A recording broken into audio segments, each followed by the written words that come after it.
Hey, it's RJ, and today I'm going to be doing my 2024-2025 Premier League predictions. I'm going to try to guess where each team is going to finish, who's going to qualify for Champions League, Europa League, Conference League, and then of course who's going to get relegated. And I think I kind of have a controversial take for that one, so stay tuned for that. Then afterwards, I'm going to try to make some predictions on individuals with categories like Golden Boot winner, Young Player of the Year, First Manager to be sacked, and more. Also, I want to say by the time that this video comes out, it'll be after the Week 2 games are over. I'm recording this video on a Sunday, so the games have already happened, but I promise I made these predictions last week, and I didn't let myself change anything. Although some of them I did want to shift around. These are my true predictions. Anyways, this is going to be my first actual video on the channel besides the podcast, so bear with me if it's a little shaky or sporadic. I'm still learning how to do it. But nonetheless, let's just get straight into it. Enjoy.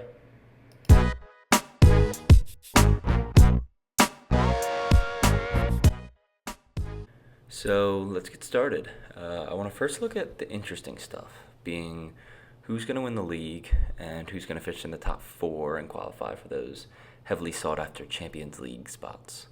I'm going to do this in reverse order, starting with the top 4 and moving upwards, to add a little bit of suspense, I guess. And I want to start out by saying I think the 4th spot is going to be extremely competitive. I think the likes of United, Tottenham, Chelsea, Villa, Newcastle, Brighton, they're all going to be competing for the spot. I think all these teams are on a similar level, meaning they're all good teams, but probably a level below my predicted top 3 teams. So I think it'll be a good race between the teams in this group who are eventually pushing for it come May. But in the end, I think it'll be Tottenham who grab this 4 spot. I think Tottenham's definitely a team to look out for this season. On their day, they're an unstoppable team, and now they're a full year into Ange Postecoglou, who, by the way, is an incredible coach in my opinion. But I think the players will know the system a little better now and his tactics a little better now, and they'll just be more settled in. Since Ange's arrival, Tottenham's made some good signings with the likes of Mickey van de Ven and Brennan Johnson, and now just this past year, Dominic Solanke, just to name a few. In Solanke, they've added a threatening goal scorer up top to replace Richarlison, who I think was maybe a little questionable up top for them. And I think they can make some genuine noise in the league this year if they fulfill their potential. So, moving up a spot here, my 3rd place spot will go to Liverpool. I know they have a new coach in Arne Slot, but it's still Liverpool at the end of the day. They still have those foundational players that make the team so good every year in the past few years, with the likes of Mo Salah, VVD, Trent, Robertson, and some other players who are in the squad that have been around. The best players on this team know how to play with each other, and I don't think that'll significantly change even under a new coach, even if he's playing a different way. I don't think that this team is quite good enough to make a push for the title, but I wouldn't be surprised if they were still in the running, come March or early April. I still think they're a step below Arsenal and Man City, who, no surprise, spoiler alert, are going to be my top 2 here. But Liverpool's a team that's always going to score goals. They're always going to put on a show, and I have them finishing 3rd here. And for my top 2 spots, as I mentioned, it's going to be the previous 2 years' top 2 teams with Man City and Arsenal being in it. And this year, I think it's going to be Man City again for the 5th year in a row, which I know is a little bit boring, I'm sorry, but it's boring for a reason, right? It's boring because it's predictable, and it's predictable because they're the best team in the league, without a doubt. Arsenal's going to make another push for the title again this year. There's no denying that, but the depth that Man City has is just absolutely ridiculous. And just using this Week 1 game as a reference point, listen to some of the players that they have on their bench. Ortega, Foden, Kyle Walker, Stones, Nathan Ake, Mateus Nunes, Jack Grealish. That's crazy. That's significantly better than a lot of teams starting 11, and they have him coming off the bench. It's just absolutely insane. And this is not to mention that they just recently sold Julian Alvarez and didn't bring in an immediate replacement for him. And in my opinion, that's the difference between a Man City and an Arsenal in this league. And not to say that Arsenal isn't a great team, because they are, but if Arsenal had just sold somebody of Julian Alvarez's quality right before the start of the transfer window, and they didn't bring in an immediate replacement for him, it would significantly hinder their season. Meanwhile, Man City can sell Alvarez, and it almost doesn't matter. And I know maybe that's an exaggeration saying it doesn't matter, but they can get away with it. Assuming Haaland didn't pick up any type of serious injury where they would have needed that backup striker to, fulfill the starting role. But if Haaland picks up a serious injury, that's going to affect them either way, Alvarez or not. So, well, I think both teams are great squads, and I think they both have great coaches. I think they're both going to have great years. I got to go with Man City to be the champions this year. And if we ignore the past 4 years and we ignore their dominance and don't use that as a reason to predict the future, regardless, when you look at that depth on their bench, you got to think that they're going to take it for a 5th year in a row. So moving out of the Champions League spots now and into other European spots, as I mentioned, I think it's going to be an extremely tight battle in here. And this could go in any type of direction, to be honest. But I guess here's my predictions. So in this 5th place spot, I'm going to go with none other than Manchester United. I think United brought in some great transfers this year. I think they really specifically brought in transfers to target some of those weaknesses that they've had over the past few years, specifically being a weak back line and a lack of goal threat. They've brought in players such as Xerxes, De Ligt, and Mazraoui to deal with those problems. This is going to be year 3 now of Erik ten Hag. And similar to Ange with Tottenham, as I mentioned earlier, I think the players are going to be a little bit more used to playing in this system and playing under their coach. I don't see them finishing as poorly as they did last year, coming in 8th. But at the same time, I think United's definitely a wild card team. And I say that in the sense of I think that it'll be very hard to predict exactly how their season pans out until we see a few games go by. So I think they're a very volatile team. But regardless, assuming that this team fills their potential, which I know is a very big ask for Manchester United, but assuming they do, I see them finishing 5th this year. And in 6th, for the last Europa League spot, I'm going to go with Aston Villa. While I don't think Aston Villa has the squad that some of these other teams around them have, I think they have one thing that separates them from the rest of these teams, well, besides Man City, and that is their coach, Unai Emery. I think Emery is truly a special manager. I think he knows how to work with the tools that are provided to him, even if they're not the best tools in the league, and he knows how to get results at the end of the day. And he proved that last year with Villa finishing in 4th. Additionally, I think they've bolstered their squad last year that came in 4th, and they could try to do it again. They've added the likes of Ian Matson, Amadou Onana, and the experienced Ross Barkley, just to name a few. Now, something to seriously consider for Villa this year is the inclusion of Champions League football in their schedule, and how this could make them perform worse in the league, just due to the physical and mental tolls that it'll take on the players.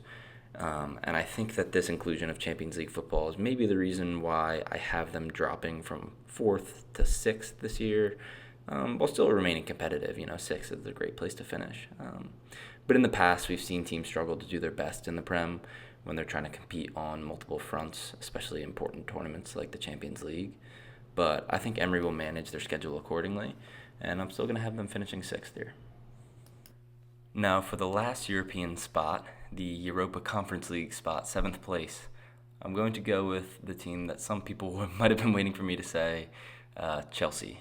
I know that they're in the Conference League right now, and I think that they'll probably actually go and win it, which will automatically qualify them for the Europa League regardless. So I think, later in the season they might actually shift their attention towards winning that Conference League and slightly pull out of the Premier League a little bit, not fully, but just slightly pull some assets out of there and reallocate them towards the Europa Conference League, which might drop them down the Premier League table a little bit, maybe justifying the 7th place allocation for them. But like I said, I'm recording this after the Week 2 games, so I'm kind of doubting myself now after that crazy 6-2 win over Wolves, which I'll talk more about on my podcast. But there's just been a lot of noise around Chelsea, for better or for worse.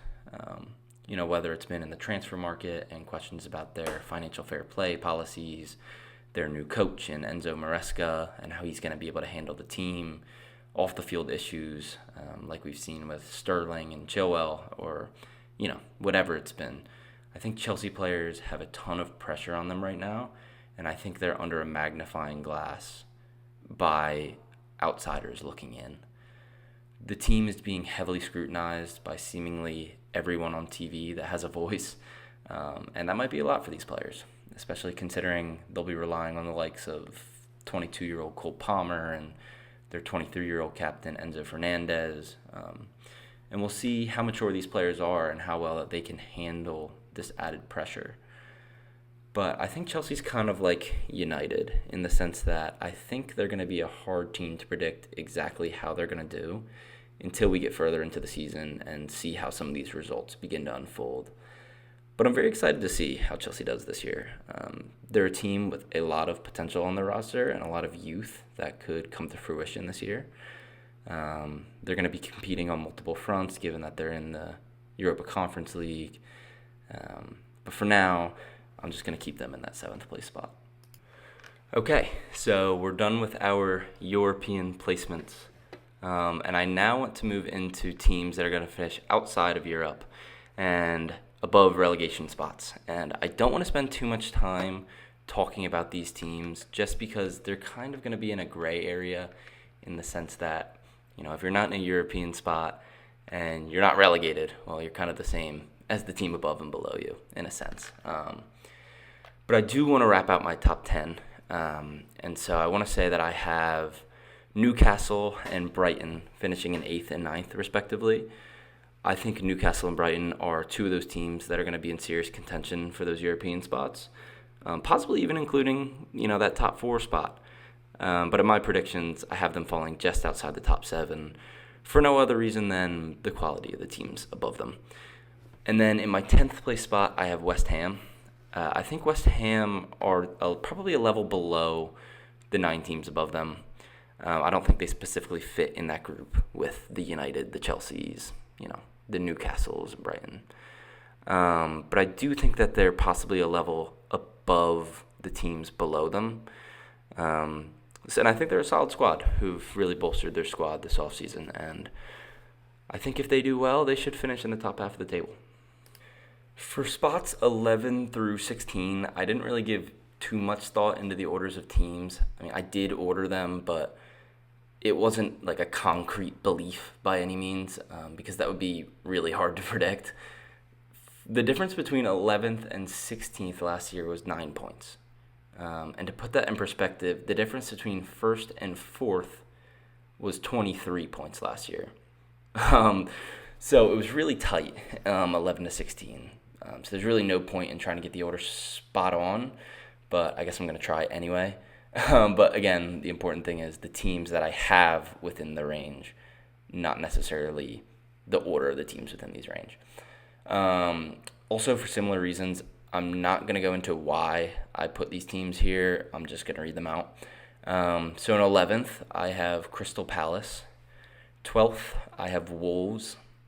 13th, I have Fulham. 14th, I have Bournemouth. 15th, Brentford. And then 16th, Forest. Now we're left with our relegation teams.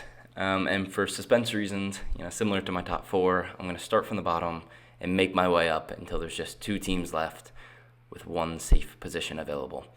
So at the bottom, in 20th, I have Southampton. I simply don't think that they have the squad to compete in the Prem. The gap between some of these mid-table teams, that aren't anywhere near competing for the title, think of that 11th to 16th range, and the teams that are getting promoted, it's just a massive gap. and I think it's going to be really hard for a team like Southampton to compete this year. The majority of people might have them above 20th and might have Ipswich in this spot. I think that's kind of the consensus, but it doesn't really matter at the end of the day because I have Ipswich at 19th. Again, I'm recording this after the Week 2 games, but I made these predictions after the Week 1 games. So I got to see Ipswich take on Liverpool in the game in which they lost 2-0. Tough schedule for Ipswich, by the way, playing City then the next week, but that's another story. I'll talk about that on my podcast. But they held Liverpool to 0 shots in that first game at halftime. Shots on target, I should say, which is a big achievement for them. And maybe that's why I didn't have them finishing in dead last. But in my opinion, that only boosted them from maybe 20th to 19th, unfortunately. So now we're left with 2 teams, with those teams being Leicester City and Everton. And the team that I have going down this year, which may be slightly controversial, will be Everton. And this ranking was slightly influenced by maybe my desire to not have a 3-up, 3-down situation where the 3 promoted teams get sent right back down, just like last year. But I think that there's a real possibility that Everton do go down this year. They've been fighting relegation for a few years now, and they've been able to survive. They've stayed up, and I always say that there's a huge difference between going down and staying up, because getting those few points is what separates a team that can compete and a team that's going back down to the championship at the end of the day, But I think it could be approaching that time where they head down to the championship. And I'm feeling extra confident about this pick after watching Everton get absolutely grilled in a 4-0 loss to Tottenham on Saturday, although that didn't influence my decision. And I think Everton are going to have to make some big changes if they want to stay up and stay competitive this year. So that leaves Leicester City staying up this year. And I think Leicester is a competent side, and I think they should be able to compete at a Premier League level, at least in the sense of finishing in 17th and not getting relegated. They won the championship last year, which, to be fair, was a close battle with Ipswich. But they have a new coach in Steve Cooper, and I think that they'll be able to stay up this year.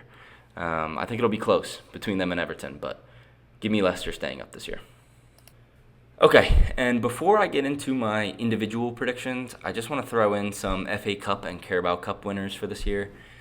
For the FA Cup, I'm going to go with Man City. I think that they'll have a slight vengeance out after losing to the final, to United in the final last year. And again, like I mentioned earlier, they have ridiculous squad depth. I genuinely believe that City could play their backups the entire tournament and still make it to the final, and then put their starters out in the final and probably win the cup. But that's just Man City, So give me them for the FA Cup. And then for the Carabao Cup, I'm going to go with Liverpool. I'm not going to go with Man City in this one, only because the Carabao Cup is slightly less prestigious than the FA Cup. So, maybe City won't be as committed to winning it. And it would also be a little boring for me to take City for both of them. But I specifically didn't pick Arsenal to win the Carabao Cup here, and that's for one very specific reason. I think they're going to try their absolute best to not play their best players in the Carabao Cup, especially, like I said, considering that it's not the most prestigious domestic cup in England. I think they're going to want their players to be fully fit as they challenge for the Premier League title, and as well as, possibly a Champions League if they can try to make a deep run in that. So I think in the pecking order of priorities, this is going to be kind of on the lower end for Arsenal. And so this leaves Liverpool. And I think Liverpool are going to really try to win a trophy under Arne Slot in his first year. I think they'll take the competition pretty seriously. And I think that they're the next best contenders to win it. Okay, moving on to the individual awards now. I'm going to be making predictions on a variety of different things. And those categories are going to be the Golden Boot winner, the Player of the Year, the Young Player of the Year, the Manager of the Year, the first manager to be sacked, and then the Signing of the Year. So starting out with the Golden Boot, I'm going to go with, probably to no surprise, Erling Haaland. And in the same way that picking City to win the league was probably pretty boring, so is picking Haaland to win the Golden Boot, to be honest. But Again, it's only boring because it's more than likely going to happen, and Holling is so good and gets so much service, and I think he'll almost definitely be the Golden Boot winner for this year. For my player of the year, I'm going to exempt Holland from this because I don't want to be that boring and pick Holland twice. So I'm going to go with the next best option in Rodri, which I think is probably also the next most predictable answer, but I promise it gets more unique as I go on down this list. But I think Rodri is the glue of that Man City side. I think they're a much better team with him and a much worse team without him. And I think that he'll probably be the most valuable player and maybe the best player in the Premier League this year. So moving on to Young Player of the Year, I'm going to go with United's Kobe Mainoo. I'm a little worried about this prediction because I'm scared that people might just view the Young Player of the Year as the player with the most goal contributions. That tends to happen sometimes where midfielders and defenders get overlooked just because, goals and assists are flashy and they're what makes football fun at the end of the day. But I think Kobe will be essential for United's success this year, and I could see him going on and winning this award. For Manager of the Year, okay, look, if Arsenal win it, which I don't think is going to happen, it has to be Arteta. So I just want to put that preface out there, but I don't think Arsenal are going to win the league. So for my Manager of the Year, I'm going to go with Liverpool's Arne Slot. I think he'll take control at Liverpool, and I think he'll be very successful. I have Liverpool coming in third, which is good, but for Manager of the Year, you have to do a little bit more. And like I said, I think they're going to push for a trophy this year. I think they're going to be very competitive for the title until late on. Again, like I said, maybe until April, and then I think the dominant Man City and Arsenal sides will pull away. But I think if they win their trophy and they do well in the Premier League, he's a brand new coach. I think it'll be exciting if the manager hit the ground running and if he went on to win that Manager of the Year award. And I think that would be fair, if he did all of those things. And looking at the opposite end of the spectrum, we're going to be talking about the first manager to get sacked. I don't know if I'd call this an award, but it may be just a prediction here. And for this one, I'm going to go with Nuno Espirito Santo from Nottingham Forest. And while I don't think Forest will get relegated this year, I think they're going to finish on the lower end of the table, but I don't think they'll go down.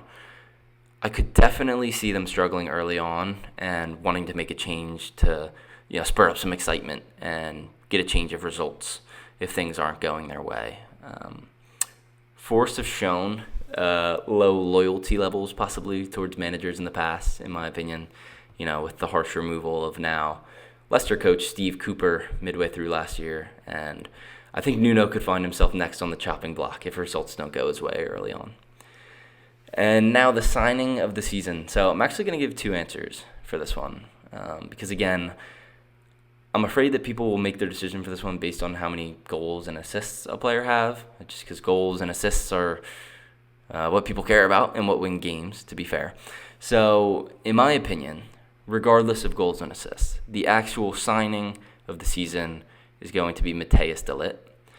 I think he'll bring some much-needed support to United's back line. I think he's really going to strengthen their defense. I know he hasn't been getting much playing time in these first few games, but Ten Hag sometimes does that with new signings. If you recall, when Casemiro first came in, Scott McTominay was playing well, and he refused to bench Scott McTominay for Casemiro, who was really good when he first came in. And I know how ridiculous that sounds in hindsight, but Ten Hag is a firm believer in people earning their chances and people keeping their chances if he feels that they've earned it. And that's happening right now with Harry Maguire, but I think if, Harry Maguire doesn't start, if he starts playing a little bit worse, or if United's results don't start going their way, that this is when de Ligt is going to get his chance. And I think once he does get his chance and he starts starting games for United, his quality is just going to shine through, and people are going to see how crucial he's going to be for United's back four. And I think he'll prove himself as, dare I say, a top 6 center back in the Premier League. But we'll see what happens. And for the signing that's going to have the most goal contributions, so possibly the general public signing of the season, I'm going to go with Dominic Solanke. And I know that's probably a really easy pick, but I just want to put this out there because I think he's a very good goal scorer. I think he's joining a Tottenham system that could really benefit him. I think he's going to get loads of chances, And I think he's a good striker, and I think he's going to find the back of the net, and I think out of the new signings this year, he's going to be the most prolific. All right, well, that wraps up my Premier League predictions of the season. Again, this was my first actual video, I guess, not in the podcast format, and that won't be a regular occurrence on the channel. So it was really cool to do. It's a little bit different than the podcast, where the podcast is more relaying things that happened, and this is more giving my opinion. So really cool to do. I want to start doing more of this moving forward, 100%, and I want to get some other people involved. A couple of my friends, just talk about football and maybe do some challenges or some trivia or something along those lines. Or maybe if it's just me, something, similar to this, where predictions or something that fits outside of the realm of the podcast. This video is much longer than I thought it would be, to be honest. I thought this was going to be like a 10 to 15 minute video, which it clearly is not. If you've made it this far, you know that. But so it might be a shorter podcast this week, just because of time management. But I can't say definitively either way. So look, if you enjoyed the video, maybe tune into some future videos and check them out. And if you're listening to this, well, I probably know you personally, because you're probably my mom or dad. So, but look, I really appreciate it if you've listened this far. These are really fun to make, and I really appreciate everybody that takes the time to listen to these. And yeah, this is RJ Talks Prem, and bye.